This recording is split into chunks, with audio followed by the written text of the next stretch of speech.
Why is Lake Huron so happy? Because it's proud of Northeast Michigan, where students are doing amazing projects like making underwater robots to investigate invasive species, testing water quality in local watersheds, creating park signs for ecotourism, and making hundreds of gallons of sweet, sweet maple syrup. But why do these projects make Lake Huron so happy? They were all made possible through the Northeast Michigan Great Lakes Stewardship Initiative, which is building the environmental stewards of tomorrow by engaging youth in amazing projects today. What does that mean?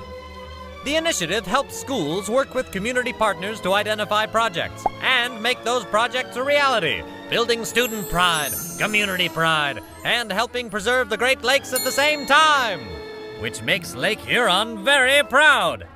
So proud that it wants you to meet some of these amazing people.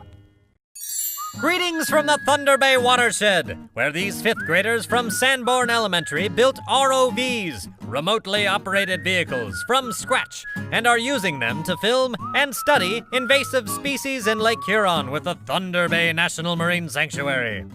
These little zebra and quagga mussels have impacted Lake Huron in big ways by harming lake ecology and covering historical shipwrecks. And Sanborn students are studying the problem. We're a community partner at Thunder Bay National Marine Sanctuary, so we help them build their ROVs. We took them out in the field so they could actually investigate some shipwrecks. It's really great to see a 5th grade class be able to build a robot, take it out into their local watershed, and check out underwater what's going on and report back to the community. Whoa. Have you found the wreck? I think we just. I think you may have found something. There are days when you're pulling your hair out, but then when you go back and you reflect, and you look at, wow, look what we did. They were making airboats. They were making sailboats at the beginning of the year. And they wwere struggling with sailboats with a piece of straw and clay and a piece of paper, and they were frustrated, like, I can't do it. And then here they are. They've got a $2,500 ROV they've built from scratch, and they've got it out here in the water, and it's working. Greetings from the Trout River, where Rogers City Middle School students are testing the health of their watershed. Well, our class is doing water quality of the Trout River. Trout River is a river that runs right through our town. It's within walking distance from our school, and we're checking it for quality. No testing has been done on this river before, so we are the first ones to collect data on the river. But it's the whole learning process of the kids learning what they're doing, learning how to collect data, how to organize data, how to analyze data, how to write up the reports. And then the data is important to put in my office so we have information on the Trout River. Greetings from Negwagon State Park, an 8-mile stretch of undisturbed shoreline, where Alcona High School students spent 3 years developing interpretive signs to improve visitor experiences and encourage coastal ecotourism.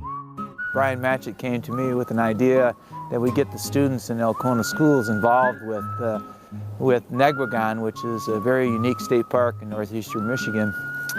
The stewardship program through Sea Grant provided us with the opportunity, so some seed money, to start talking about potential projects that we could have with the school system. I mean, this is cooperation between communities, school districts, everything. It's really a wonderful thing to see in northeastern Michigan. That's the great thing about place-based education, is that it involves the community, so that our kids get an opportunity to go out of the classroom, so they're not just reading about things in the books. Brian Matchett's kids learned about soils, soil profiles, they learned how dunes and swales were developed, they learned about coastal water life, they learned about plants and forest animals, they learned about forest succession. They learned a vast amount of information, all of it that is in their environmental science textbook. And they would not have walked away with half of that information if Brian had taught it out of the textbook. Welcome to the Sugar Shack at Alcona High School. We collect sap to make our own maple syrup. It takes 40 gallons of sap to make 1 gallon of maple syrup.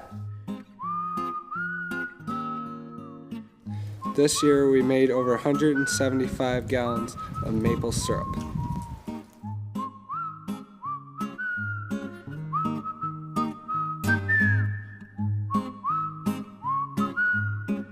This Sugar Shack project, from a community standpoint, the last 3 years now we've had our syrup celebration day, and having 500 to 600 people out here to celebrate and share what the kids are doing at the Sugar Shack really is a rewarding experience, because it's the perfect example of the community blended with education, blended with the students' pride in what they've done and what they've accomplished, and we have a great product that tastes good as a result. How can you become part of this network? For educators, the opportunities are endless, and it really doesn't matter at what grade level or what content an educator is teaching. There's opportunities for any educator to become involved in this initiative. We are getting students career and college ready in a better way than any others that are out there. And there's virtually no cost to the schools, because the Great Lakes Stewardship Initiative is out there to help support this, along with support from the community. It doesn't place an additional burden, for the most part, on the schools, other than the teachers' willingness to take that first step and join us.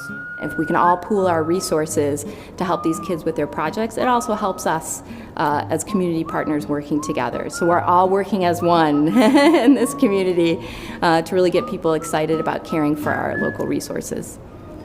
You too can join this group of dedicated people who are working together to make great things happen. And together we can make all the Great Lakes proud.